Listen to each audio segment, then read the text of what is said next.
Good morning mga manoy at mga kapadyak. Ngayon wala tayong long ride ngayon guys.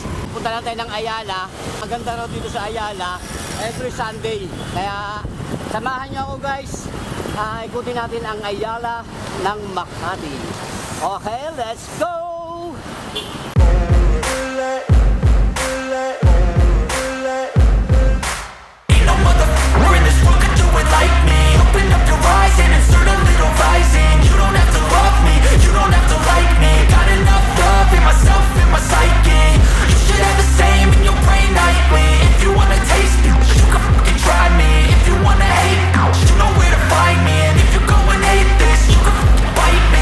Sabi sa akin guys na dito sa Ayala parang MOA daw to na pag Sunday meron daw siyang exclusive lane para sa mga siklistang tulad natin. Ngayon, ang kaibahan nga rin ng Ayala sa MOA, ang Ayala chill ride lang, hindi katulad sa MOA na may mga piloto na kanya-kanyang diskarte sa pagpapabis ng takbo. So ngayon, obserbahan natin Ayala, kumpara natin dito sa MOA. Okay, let's go! Dami din tayo ngayon guys sa Makati Arco Nebentia. So sa kabilang ayan, Ayala na yun. Sa kanto na yun. Ayan guys, ito malapit na tayo ngayon. At dito kung mapapansin mo guys, may mga nakaagad dito, may mga naka-poste na mga enforcer para i-guide yung mga kasamahan natin siklista. Okay, so dito tayo ngayon sa Ayala. Binabagtas natin yung kahabaan ng Ayala. At ito nga. Morning! So ito nga guys. Maganda. Talagang chill ride nga lang talaga. Hindi ka pwede magpiloton dito. So ito sa bandang right side ko, dito para sa mga tumatakbo. At dito sa left side natin, ito yung para sa mga kapwa natin siklista. This really happening? I can't believe it's true. I'm just as surprised as you. Is this? Sarap, mapipil mo talaga na ka dito. Mapipil mo talaga na safe tayong mga siklista sa gantong ginawa ng Makati. Talagang maramdam mo talaga ang pagiging safe natin mga siklista. Okay, samahan niyo si Manoy sa pag-iikot-ikot natin dito and let's go! At ngayon, nakita pa natin si Padyak Manila. Shout out, Padyak Manila! Sa Makati, tulad ng MOA, meron din mga namimitik. So ayan, mga katulad ni, ito si Pitik Classic. Ito. Shout out sir! Hi, shout out po! Good morning po! Punta po kayo rito!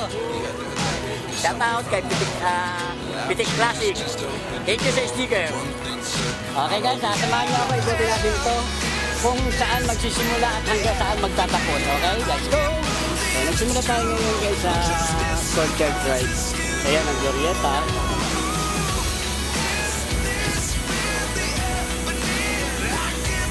Crossing tayo ng Makati Ave.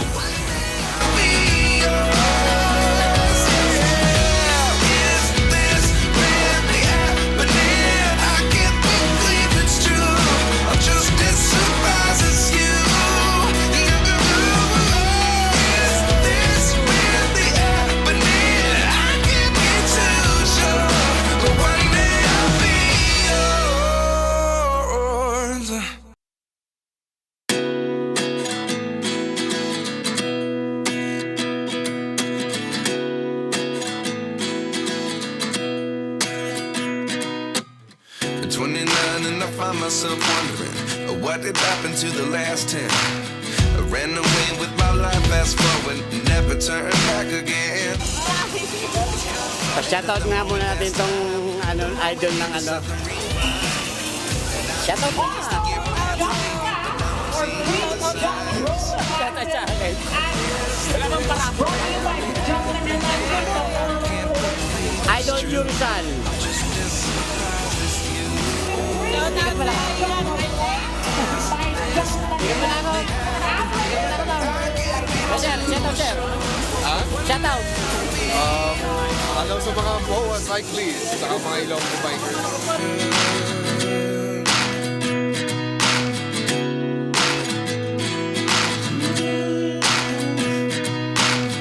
Life lessons come one in a dozen. The other 11 get something from nothing. I sit here looking for an answer. Maybe the biggest question was in the last chapter. You gave me the soul I have today. Without Morning, sir. but now I see what you teach. I do believe I always should have stayed. Yeah. Is this really happening? I can't believe it's true. I'm just as surprised as you. Is this really happening? I can't be too sure.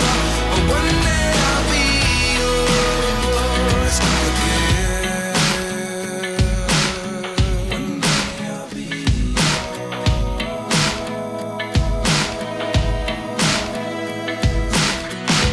One day I'll be yours. Sana po sa SPD La Costa. So, nag-umpisa sa courtyard hanggang dito sa SPD La Costa sa meron ng RCBC. Yan. So, yan ang buong laps niya, guys. Medyo mas mahaba kaysa sa MOA at mas safe pa rin kaysa kay MOA. Yung mga kapwa natin siklista dito, huwag natin gayahin yung nangyayari sa MOA na karamihan, maraming aksidente dahil gawa nga ng masyado ng pasikatan. Lalo-lalo ng mga kabataan ngayon.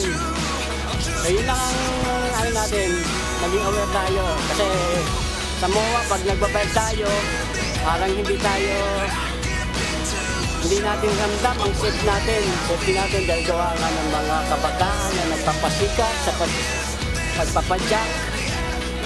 Tulad ng paulit-ulit ko sa bawat vlog ko, guys, na dapat lagi tayo nag-iingat dahil ang aksidente ay hindi natin alam kung kailan darating yan.